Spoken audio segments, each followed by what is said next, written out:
Hi, Kamarkulet. At ito na nga yung part 2. Dumaan muna kaming dada dito sa grocery.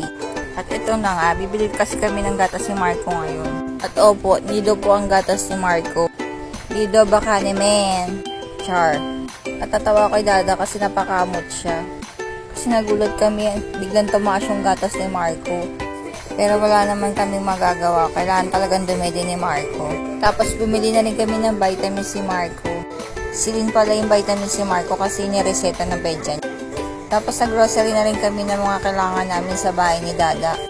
Siyempre yung mga panlaba, yung shampoo namin, conditioner. At siyempre mami tayo, hindi tayo pwedeng hindi dadaan ng baby section.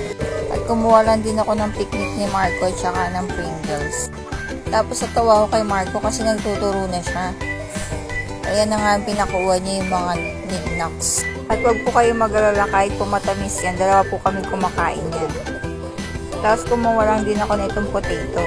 Tapos kumuha rin pala si Dada ng favorite naming otap. Tapos yung boy bawang niya. Tapos naghanap ako ng tinapay namin ni Marco. Kaya kumuha na lang ako ng chip delights. Kumuha rin ako ng cheesy. Tingnan nga si Marco, panay-abot, pinapalayo ko lang kay Dada baka kasi may mabasag si Marco. Tapos nandito ko sa mga favorite ko. Sa mga chocolate cakes, hindi na ako kumuha ng marami. Baltinis na ang kiluha ko. Tapos kumuha lang pala si Dada ng mga cup noodles niya. Tapos sabi ko kumuha ng soft drinks. Yung Pepsi sana gusto niya, sabi ko yung malaki na lang na Coke. Para may stock din kami sa bahay. Tapos nilagay ko yung cellphone ko sa harap. Kasi nagmamadali na kami. Nagugutom na rin kasi kami, hindi pa kami nagtatanghalian dyan. Nagganap lang kami ni Dada ng mga uulamin namin. Lalo na kapag umaga kasi pumapasok si Dada. Kumuha lang din si Dada ng hotdog, tapos kumuha lang din ako ng bacon. At buti nga behave lang talaga si Marco. Every sahod talaga ni Dada, pinaglalaanan namin yung pagkain namin. Para hindi na rin kami lumalabas. Kaya nagpapasalamat pa rin ako kay Lord. Lalo na kay Dada, super thank you talaga ako kasi pinoprovide talaga yun yung mga kailangan namin ni Marco.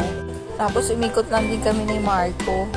Parang medyo kasi naiinip na si Marco kapag nakahinto yung cartoon namin. Kaya yan, pumila na kami sa counter. Yan, binaba muna ni Dada kasi naiinip na siya dyan. Pinabantayan ko lang kay Dada kasi baka mamaya makabasag na naman si Marco. Mahirap na. At ayan na nga, nasa counter na kami. Kung kinuha namin, yung kailangan lang talaga namin. Dahil sumabay ngayong buwan yung gatas ni Marco. Yan naman yung picnic na favorite ni Marco. Tingin niyo po ulit na kamagkano kami. Tapos yung binabantayan ni Dada yung pagbabox para maayos. Grabe, naloka ako sa binayaran namin ni Dada. Ang taas na talaga ng mga bilihin ngayon.